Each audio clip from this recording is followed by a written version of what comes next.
Welcome to SBJ I Factor. I'm Ben Fisher, joined today by Asamoah, the Chief Commercial Officer for A&B Sports and Entertainment, Arthur Blank's growing Atlanta-based sports conglomerate. Asamoah spent 14 years in the National Football League in sponsorship and business development and helped lock down blockbuster deals with Oakley and Apple Music, among others. He's also a 2021 SBJ 40 Under 40 honoree. Neneo, welcome to I Factor. How's the football offseason treating you? Good. It gives me time to focus on the soccer season that's upcoming. Right. Yeah. Nothing. You're in every sport now, right? Yeah. Soccer, football, golf. It's never ending over here, but that's why I signed up for it. Absolutely. I would definitely want to get into your big move just last year from the NFL to Arthur Blank's world. But let's start back early on in your life. Tell us about, your childhood. You grew up in New Jersey to parents of immigrants, and you lived most of your life in the greater New York area. And take us back to those days and, formative times where you think you can draw a line back from your career in sports to growing up. Yeah. So as you said, grew up in Piscataway, New Jersey. If you look at a map, I would say it's truly dead center, central New Jersey. It's where most of Rutgers athletic facilities are. So grew up in the old Big East watching ridiculous Miami teams and Donovan McNabb come beat up on the Scarlet Knights a bit. Youngest of three, and as you said, two parents that immigrated from Ghana. And I can speak to African parents I know. I think it holds true for a lot of immigrant populations that education and achievement are preached at all times, sometimes literally beaten to you. So I think from a young age, I really was pushed to give everything to anything I participated in, whether that was academics, whether that was sports, whether that was instruments that we played. My parents, and especially my mother, really wanted us to have a diverse set of skills. So we kind of dabbled in everything. And being the youngest of three, I had great role models up ahead of me.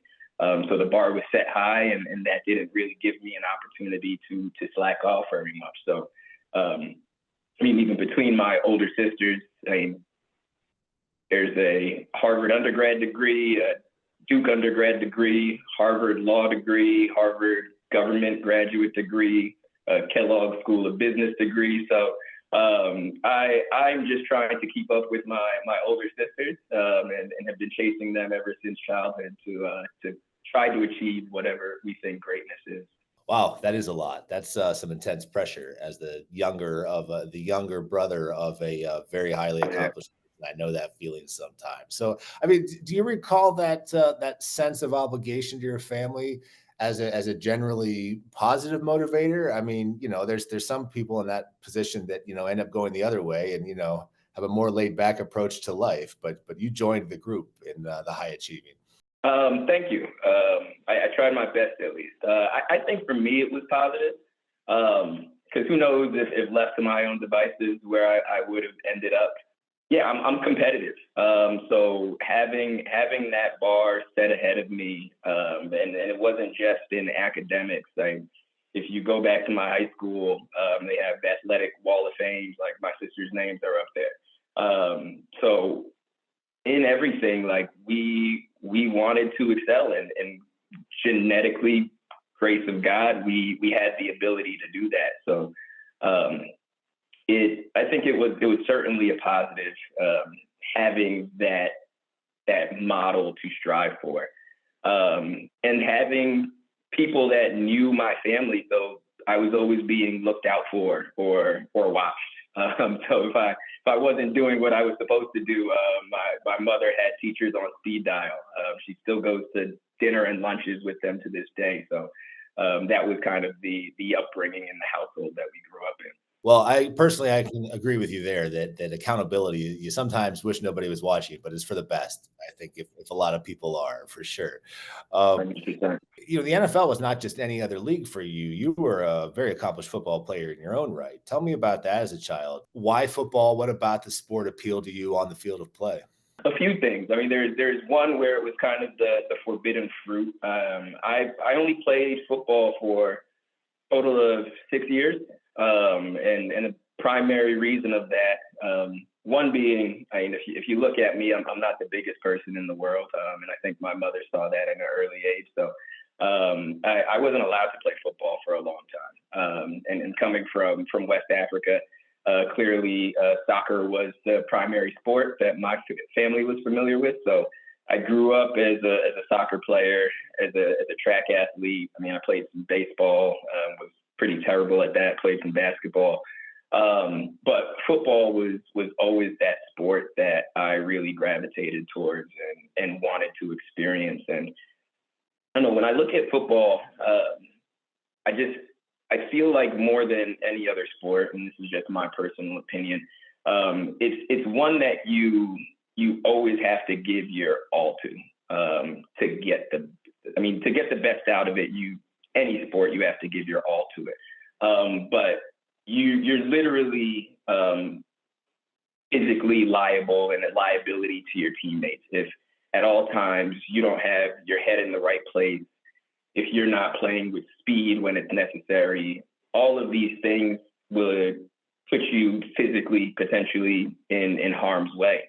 And because of that, the intensity that football always had, no matter if it's a regular season game, if it's a practice, if it's playoffs, if it's championship, as well as just the accountability to your teammates, I couldn't think of a better sport that I wanted to participate in. So I didn't realize that you only played organized football for 6 seasons. I played in high school, and took very, very quickly to it. Like, played freshman football because that's kind of what everybody did when they came in. And then I was at varsity for 3 years, all-state receiver my senior year, and then played for 2 years in college as a cornerback. But tore my shoulder, which I deal with to this day at some point. I still got a partially torn rotator cuff in there. And then I never tried to get back into it, but myself and the coaching staff didn't necessarily see eye to eye on kind of redshirting and things to that extent. Like I think at that point I finally understood I wasn't going to the league and needed to graduate and stop my parents from paying these ginormous college bills. But yeah, 6 years, but it's 6 years that were extremely impactful in my life in terms of just the experience that I had and the relationships that I maintain today. Yeah, I want to hear a lot more about that connection from the playing field to the business of the NFL. But just so maybe listeners to this that haven't remembered what we've written about you before, 6 years of organized football. And in those 6 years, 2 years you participated in a New Jersey State championship game. And 1 year you won the Ivy League championship, correct? Correct. So that's pretty high success rate. Is that you're doing? I didn't never mentioned my freshman year we didn't win a game, but from that point on, it was the trajectory was a lot better. Still, that's three. That's 3 high level performances in 6 years. So that's pretty good. Yeah. What about that? I mean, we obviously run across a lot of people in the industry that, bounce around from sport to sport and league to league. But, you started with the Nets in basketball, but then, 14 years at the NFL, and that's where your career really blossomed. Is there a connection from your experience on the field to where you've spent most of your career and your passion for football in particular? I'd say there's some correlation. I mean, when I got the opportunity to go to the league office, it was a dream come true. I mean, being able to work at the sport that you have loved your entire life, and just happens to be the most successful league here domestically, if not globally in the world, and working with the talented people and being behind the scenes of all of the magic that happens in the marketplace, being able to really speak to the 183 million fans. I don't know, since I'm not there, I'm not getting the latest stats, but all of the fans and just the platform that the NFL is, it was kismet. It was kind of all things aligning. I think in terms of the tenure that I had there, It really was a product of opportunity. I like to think of myself as someone who's a lifelong learner and very ambitious. And the league provided me with opportunity to continually learn and to do different things, to continue to stretch myself. So with that, it provided the runway for me to have 14 years of what I think was a successful run at the league office. Yeah, I definitely want to circle back to that. But going back to college in the early days of your career, do you recall an aha moment when you decided that sports as a business was what you wanted to do for a living?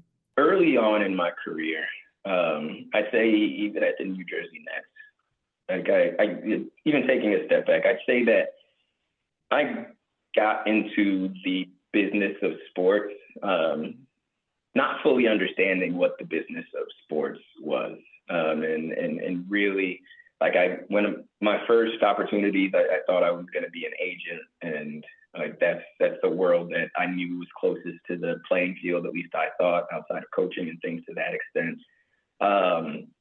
But didn't really know exactly where I was going to find my way in the industry. And when I got the opportunity at the New Jersey Nets and really realized that the world of sports, and I think it should be of just things in general, was really about human connection. That really resonated with me. Like being able to, I was in the corporate partnerships group, and being able to work with brands to figure out how they could connect with our fans, being able to see and walk the aisles and the court and develop relationships with season ticket holders and really see community programs have impact in the greater New Jersey area. Like that's when I really understood and things came full circle of being at properties that would be able to have the impact on people that sports had on me as a child, and what it did for me in bringing people together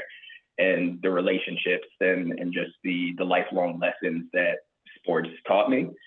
Being able to be at organizations that were paying that forward and continuing to bring people together really resonated with me.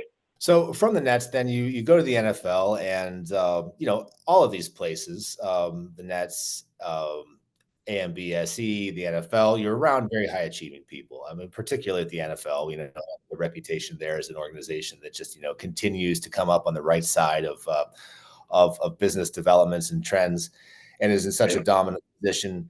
Across all of your jobs, no matter if it's the NFL or anywhere else, do you see a common trait in the high achieving people you've worked with and learned from over the years? I'll rephrase it and say traits in people that I truly find successful, because I think you find all types of people that are successful via different measures. And there are people that are rock stars when it comes to metrics and measurable performance, but they might be terrible managers or tough to deal with.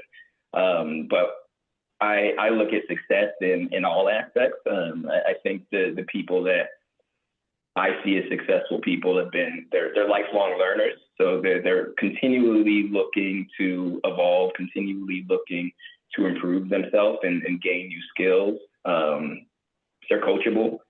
They understand and recognize that they do not know everything. Even if they often are the smartest person in the room, they really appreciate different perspectives and using that to get to the best outcome. They're accountable. They're not looking to point the finger. They understand if you're not accountable, then you're not really able to learn from the situations that you're put in. And they're extremely determined. They demand a high level of success from themselves. They're hard on themselves, and that sometimes causes them to be hard on others. But they really aspire for greatness every day, through and throughout, and try not to take days off. That's a great list. Lifelong learnings makes me brings me to your new job. You know, you had been selling football for quite some time, and now you sell a little bit of many things for AMBSE. Tell me about your decision to take that job. I mean, you know, the NFL is a secure, stable, great place to be. But it looked like from afar, like maybe you just wanted to stretch your legs and try some new things. What was it about Atlanta and the Arthur Blank family of business that was something you wanted to try last year? Yeah, I mean, I think speaking of my time at the NFL, it's it was that of wanting to try something new. I mean, 14. If you would ask me coming into the NFL, if I would have been there 14 years, like I hadn't done anything for 14 years at that point, so like I couldn't even fathom that. But it provided an opportunity, like I said, for me to have so many different roles and do so many different things. But it got to a point where I did see, and when you're somewhere for 14 years, I think you can predict the future a little bit more. And it got to a point where I didn't feel like I was going to have the upward trajectory that I had experienced the 13 previous years. Like I still could have been there and done big deals and touched a little bit more as I had early in my career on some of the global growth that's going on, but all things that were extremely familiar and I felt like I had done before and just weren't going to stretch me.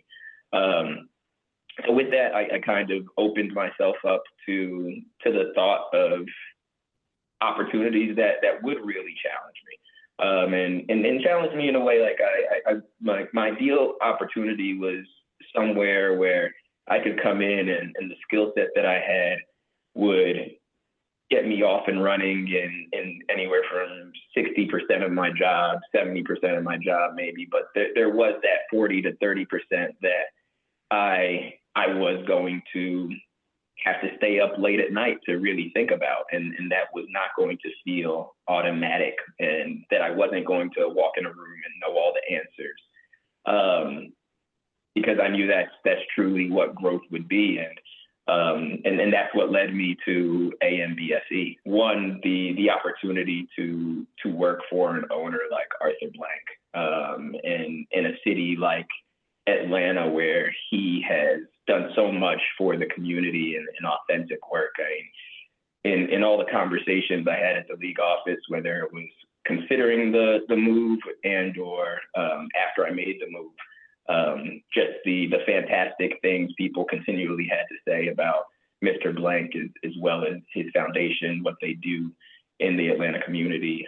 It truly was best in class. So to be able to go somewhere where I thought that it was going to be a great culture fit and align with what I think sports has the opportunity to do for cities and communities and states and the country as a whole, that was a big plus for me. And then looking at the enterprise, you have the Atlanta Falcons, and I was excited to get down and really bring my expertise to that property. But then also looking at Atlanta United, at the time when we were going through negotiations on me coming down there, they were finalizing a deal to launch Atlanta Drive, the TGL league. I think a lot of people don't know that Arthur owns PGA Tour Superstores, which is 66 retail locations, largest golf and tennis retailer in the country. He owns a couple of ranches out in Montana, so there's the real estate part of it. He was one of the investors in SSG. He was critical to bringing U.S. soccer from a headquarters perspective down to Atlanta. So there are just so many different things that I was excited to get purview on and participate on when I was making the decision to come down, and that have been realized as I've come down here. This is truly a massive entity. They move very quickly. They're extremely talented, extremely astute in how they run their business. And I wanted the opportunity to come and bring value down and learn at the same time. And they've really, so far, it's been a fantastic experience. Great, great. Glad to hear it. I know when they hired you, I forget who it was, but somebody said they hired you to be a big game hunter for AMBSE. That was Mr. Tinsey. Yeah, that's right. So big game hunting, and then at the NFL, you were in new business development in the latter part of your time there. And that is not renewals with existing relationships. That's not service. That is talking to companies that don't currently do business at these levels with these entities, and then bringing them in the fold, which has always struck me as a extraordinarily difficult challenge. Tell me about how you approach the business of new business and developing those relationships and bringing them along, because it's a negotiation. You have to be tough, but also they might just walk away one day too. So how do you blend the soft and the hard as you bring somebody like Apple Music into the NFL? I mean, to the extent it's possible, I mean, it all starts with building a rapport, building a relationship. I think I'm fortunate to have been in the industry long enough that I have a lot of relationships. People come into organizations, they go to other organizations. So sometimes you find yourself negotiating across the table from someone that you've known well, or at least known a bit for decades, potentially. And I think that, as an aside, that goes back to just in this industry, making sure that in any industry, from my opinion, just making sure that you treat people well, and just that being a core tenet of how you operate. But my approach is really one of understanding. I think one of my superpowers is being a great listener. And at the end of the day, my goal is not only to generate revenue or value. I like to put it more accurately, because I think revenue is one aspect of it, but you want to generate value for your organization. My goal is not only to do that, but to figure out how we're generating value for our partner on the other side of the table. So I'm really looking to put myself in their shoes and understand what their opportunity is. I'm really looking to use them as an ally, to understand their business. Nobody understands their business more than they do. Just like it's on me to understand whatever my business, whatever my property is, so that we can find solutions and we can find real stories that are going to resonate with our fans and their consumers. And at times there are going to be misaligned wants and needs. And I mean, I handle those calmly. I think one thing I try to do is always try to keep an even keel and a pretty even temperament. Because when you get emotions into it too much, then you're missing out on things. You're more in your own head than you are in their head. But it's really about finding out where the wins for both parties are. And I think with that, and though I ended my career at the NFL on the business development side, the 6 years prior to that, I was on the partnership management activation side. So I'm always already thinking about, okay, what is this relationship going to play out like? What is going to put our activation team in the best place to renew this deal? Well, we're not just trying to take money and run. We're trying to make sure that these are ideas that really are going to work and that everybody's going to be proud of at the end of the day. And I think when you bring that approach to negotiation, it certainly makes things a lot easier. That makes a lot of sense. And I'm sure that's not easy, but being able to see the future to a renewal or two down the road probably goes a long way in those initial negotiations. So appreciate that. Just briefly, tell me about your internal side of your job and management and handling your team and new talent. How would you describe your management style, your leadership style, I should say? I'd say I like to be an empathetic leader. I certainly understand that everybody is an individual. They're just not kind of employees on a spreadsheet or anything to that extent. So you really have to understand everybody as an individual to get the most out of them. I like to look at myself as someone who's there to be a guide to the team to put them in the best position so that their skills can shine through. And then I want to be a leader that's transparent and direct, but extremely approachable. And a big part of that, I think, is servant leadership, not making sure that people don't think you're too big for any task. I mean, a couple of weeks ago, I was walking into the office and some of the seasonals on the team were kind of like loading different merchant things on carts, and they needed an extra set of hands to bring the carts back up to our seating area. I'm all for it. Let's go. And I got some laughs and things as I'm going through the office, and people are like, "What are you doing?" I'm like, I have time right now. We're going to the same place, like all hands on deck. And I think that approach, I hope, allows people to understand that they can come to me for whatever they need, whether it's small or large, and hopefully get some help, whether that's direction or a set of extra hands. All right. Well, we're going to have to leave it there. Really fascinating conversation, Ineo. Thank you for your time. Oh, it's my pleasure. Really appreciate y'all having me. Absolutely. Anytime. I'd love to have you back again for another long list of questions and insights into your fascinating career. Thanks so much. All right. Thanks, Ben.